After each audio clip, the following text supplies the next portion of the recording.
Ankleshwar industries એસોસિએશનની ચૂંટણીમાં 90%થી વધુ મતદાન નોંધાયું છે. ચૂંટણીનું પરિણામ મોડી રાત્રે આવશે.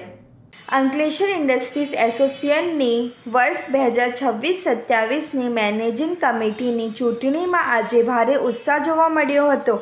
સવારે શરૂ થયેલી મતદાન પ્રક્રિયા શાંતિપૂર્ણ માહોલમાં પૂર્ણ થઈ હતી.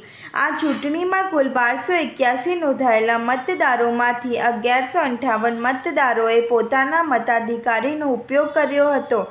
એટલે કે 9%થી વધુ મતદાન નોંધાતા ચૂંટણીને લઈને ઉદ્યોગપતિઓમાં ભારે રસ જોવા મળ્યો હતો. આ વખતે સહયોગ પેનલ અને વિકાસ પેનલ વચ્ચે સીધો અને પ્રતિષ્ઠાનો જંગ જામ્યો હતો. બંને પેનલો છેલ્લા ઘણા દિવસોથી મતદારો સુધી પહોંચવા માટે જોરદાર પ્રચાર અભિયાન ચલાવ્યો હતો. સોશિયલ મીડિયા પર થયેલા આક્ષેપ પ્રત્યાક્ષેપો તેમજ સતત યોજાયેલી બેઠકોને કારણે ચૂંટણીનો માહોલ વધુ ગરમાયો હતો. ભારે મતદાન બાદ હવે બંને પેનલોમાં ઉમેદવારોનું રાજકીય ભવિષ્ય બેલેટ બોક્સમાં કેદ થઈ ગયો છે. ઉદ્યોગ જગતમાં હાલ એક જ ચર્ચા ચાલી રહી છે કે આ વખતે સહયોગ પેનલ બાજી મારશે કે પછી વિકાસ પેનલ જીતનું ડંકો વગાડશે. મતદાન પૂર્ણ થતાં જ કડક સુરક્ષા વ્યવસ્થા વચ્ચે મતગણતરી શરૂ કરવામાં આવી છે.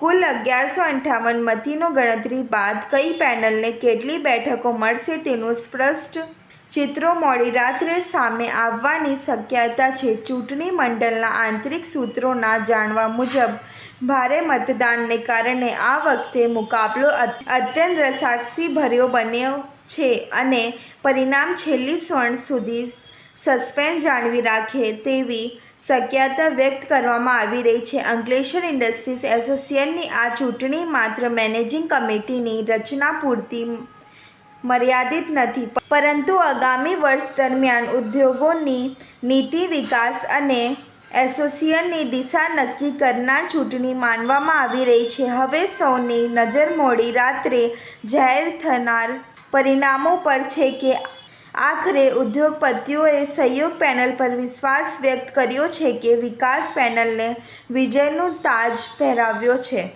આજરોજ 30 જૂન એઆઈએ અંકલેશ્વર ઇન્ડસ્ટ્રીઝ એસોસિએશનનું 10 ઉમેદવારો માટેનું ઇલેક્શન કે જેમાં 20 ઉમેદવારો મેદાને છે અને ચૂંટણીનો સમય સવારે 8થી બપોરના 3 વાગ્યા સુધીનો હતો. બહુ જ શાંતિપૂર્ણ વાતાવરણમાં બધા ઉદ્યોગકાર મિત્રોએ ખેલદિલીપૂર્વક ખૂબ સહકાર આપી ખૂબ સારું મતદાન કર્યું.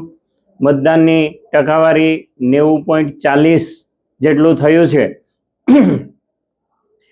1281 કુલ મતદારો છે એ પૈકી 1158નું મતદાન પૂર્ણ કરેલું છે, જે ખૂબ જ ઊંચી ટકાવારી છે અને ઉદ્યોગોમાં બધા જાગૃત હોય એ રીતનું હાઈએસ્ટ ટકાવારી સાથેનું આજનું મતદાન છે.